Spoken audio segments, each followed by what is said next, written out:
Salut les turfeuses, salut les turfeurs, bienvenue pour un nouveau pronostic de Benoît Requin. Merci pour vos likes, pour vos commentaires, n'hésitez pas à vous abonner pour recevoir tous mes pronostics tous les jours et pour accéder à tous mes tickets pour la course du Quintet, rendez-vous directement dans mon commentaire épinglé. Ok, place au pronostic du Quintet du dimanche 10 avril, direction Paris-Longchamp pour le prix de cheville.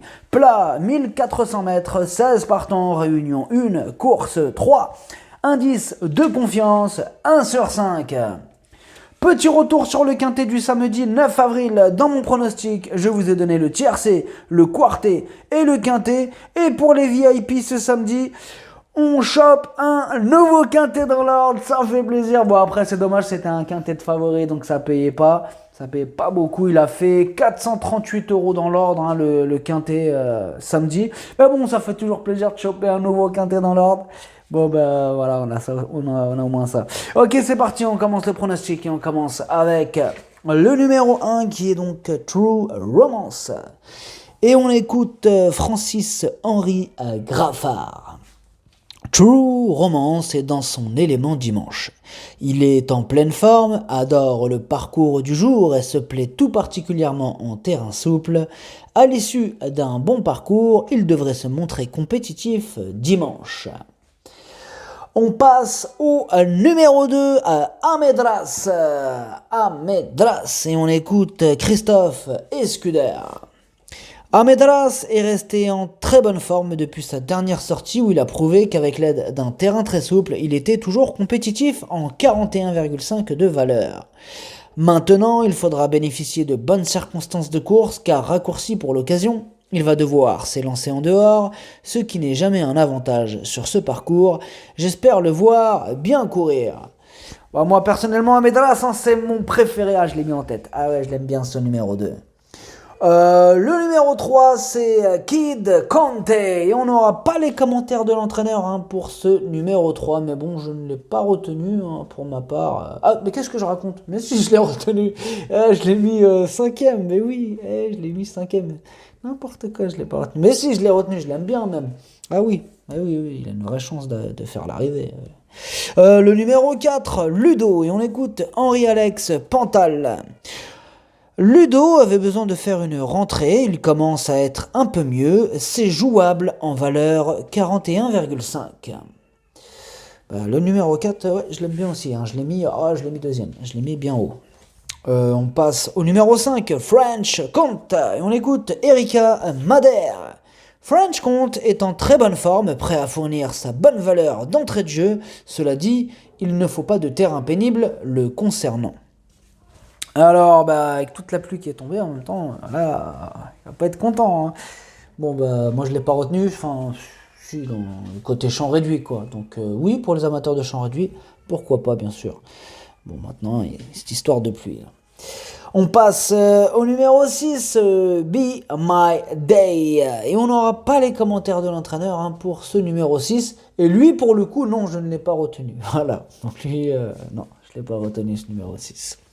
On passe au numéro 7, Avoc, et on écoute Richard Chotard. Avoc se présente de façon rapprochée, mais a bien récupéré. Et l'état du terrain lui importe peu, j'espère le voir bien se comporter. On passe au numéro 8. Le numéro 8, c'est Rise Steve. Tout d'abord, ce Rise Steve, c'est mon cheval de complément en cas de non partant. Oui. Par contre, on n'aura pas les commentaires de l'entraîneur pour ce numéro 8. On passe au numéro 9, Brouillard. Pour Brouillard aussi, du coup, son entraîneur, il nous laisse un peu dedans, dans le brouillard. Et oui, parce qu'on n'aura pas le commentaire de l'entraîneur de ce numéro 9. Par contre, attention, le 9, lui, c'est mon casseur de tickets repéré. Alors, je ne l'ai pas retenu.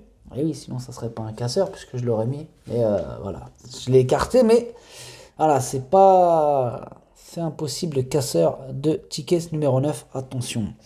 Le numéro 10, Yenisei, et on écoute Igor Andaltsev. L'Yenisei a besoin de courir. En janvier et février, il n'a pas couru et il lui faut encore se remettre dans le bain. En plus, il préfère le bon terrain. On passe au numéro 11, Heartbeat, et on écoute Mario Hofer. Heartbeat a très mal couru sans savoir pourquoi la dernière fois. Il a bien travaillé, tout est en ordre.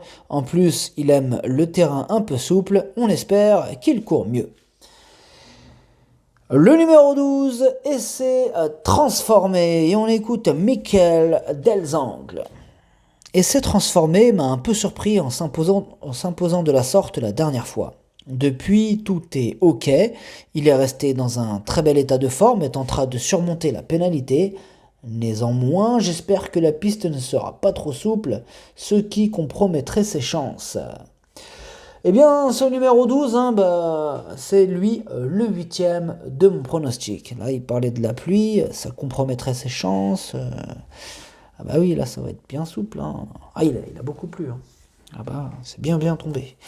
Le numéro 13, King Rob. Et on écoute Mathieu Boutin. D'ailleurs, ce numéro 13, c'est lui mon deuxième cheval de complément en cas de non partant. Donc, on en était à King Rob, Mathieu Boutin.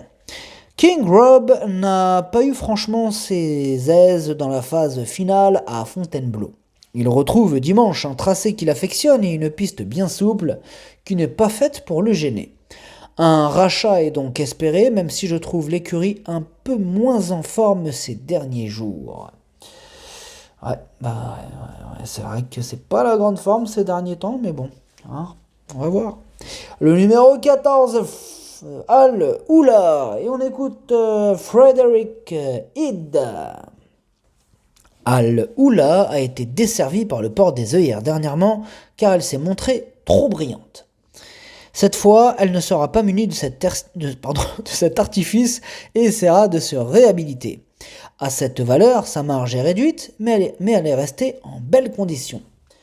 Eh bien, ce numéro 14, j'ai envie de vous dire, petite méfiance quand même, ouais. Dans un champ réduit, pourquoi pas, hein. C'est un quintet ouvert, et donc les surprises, elles peuvent venir aussi de ce numéro 14. Hein. Le numéro 15, Sissio Boy, et on écoute Igor Andaltsev.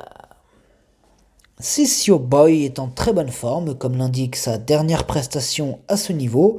Je compte sur lui à condition que le terrain bien souple lui convienne. Eh oui, bien entendu. Le numéro 16, Passalito, et on écoute Henri-Alex Pantal. Passalito avait un tout petit peu de marge lors de sa dernière sortie victorieuse. On va voir ce que cela va donner, d'autant qu'il monte de catégorie.